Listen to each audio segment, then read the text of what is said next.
And speaking of stuff that can happen,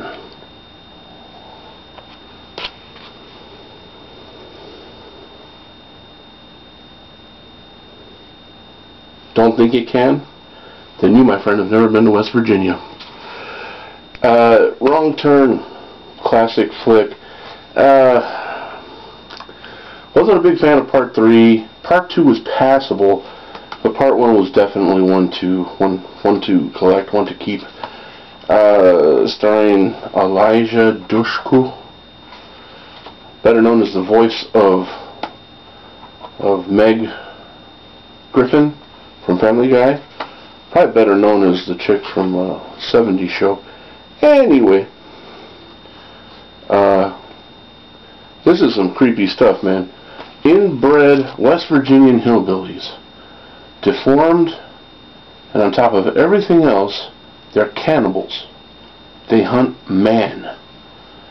Not deer, not bunnies, people.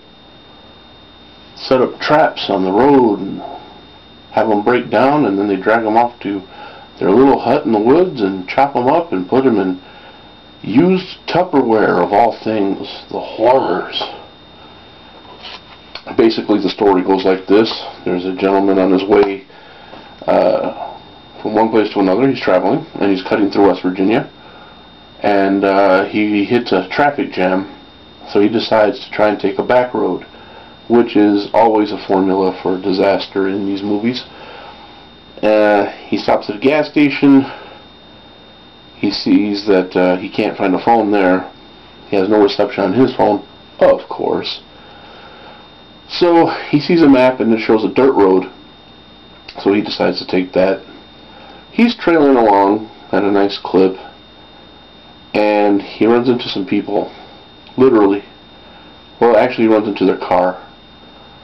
Their car's broke down on the side of the road. He doesn't see it. He's fidgeting around with something, and he runs into him, and thus starts the trek down the road with our ragtag group of strangers, and they start encountering the inbreds. Now, you can say what you want about inbred types, but these dudes are resourceful. They have skills. They can hunt, catch, trap, chase. All the things you don't want someone to know how to do when it's you against them and you're in the woods. Some pretty tense scenes, especially when they find themselves in the home of the inbreds. I don't want to say hillbillies, because it just kind of lumps everyone together. I have family. I don't want to insult anyone. Okay? I have family in West Virginia. So, let me just say that this particular group, they're the product of inbreeding, and they're mutated. Anyways, this group find themselves in their home, and they have to try to get out. Now, they're watching their friend, who they've already caught, who the inbreds have already caught, being butchered, and they're trying to keep silent through the whole thing. And they're trying to sneak out, and of course, they fail miserably at getting away quietly. Of course, because if they didn't, there'd be no movie. The gore factor in this one, I give it about a moderate 3 out of 5. It has its scenes, it has its moments. Nothing too heavy, but it's there enough to make a statement. Watchability, rewatch value is pretty high, seeing as how I've seen this about 5 times already in my life since it came out in like 2007, I believe. It is now going to be 2011, so yeah, once a year. Not a high rewatch value. I mean, I could have watched it more if I wanted, I guess. But I do recommend this movie to anyone who hasn't gone that route. Every time I see the cover, though, I always think of Cabin Fever. And before anybody says anything, I liked Cabin Fever as well. I really did. That's another one of those disease movies that I like so much. It can happen, people. It can happen. But for some reason, I guess it's something about the cover. I don't know. I know one's a skull in a cabin. This one is in the woods, and it has this weird face right here. For some reason in my head, those two get crossed, and I always think, Wrong Turn is the one about the disease. No, Wrong Turn is about the hillbillies and the inbreeding. So, for this one, I give it a good, strong, stand on its own 3.5 out of 5. I recommend it with no reservation.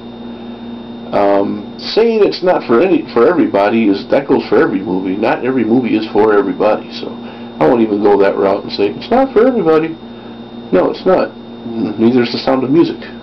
So saying that doesn't really narrow it down, does it? It's for me, though. And if you've been finding yourself liking some of the movies that I like, then you might want to give this one a shot. If you've seen it before and it's been a while since you've seen it, you may want to rewatch it.